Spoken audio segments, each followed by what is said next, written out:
High বন্ধুরা, তোমাদের সঙ্গে আজ শেয়ার করব কাঁকরোল পোড়ের রেসিপি। প্রথমে কাঁকরোলগুলো অর্ধেক করে তারপর সিদ্ধ করে নিয়েছি, আর সঙ্গে পেঁয়াজ কেটে নিয়েছি, আর সর্ষে কাঁচা লঙ্কা একসঙ্গে বেটে নিয়েছি।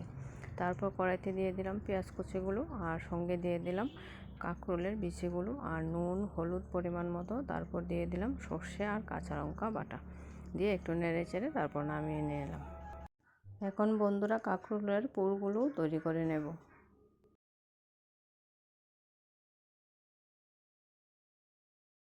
দেখো বন্ধুরা, আমার সবগুলোই পুর ভরা হয়ে গেছে। এবার এর মধ্যে চালের গুঁড়ো আর নুন হলুদ দিয়ে একটা ব্যাটার তৈরি করেছি, এর উপর একটু একটু করে দিয়ে দিলাম। এখন পুরগুলো একটু ভেজে নেব উল্টে পাল্টে।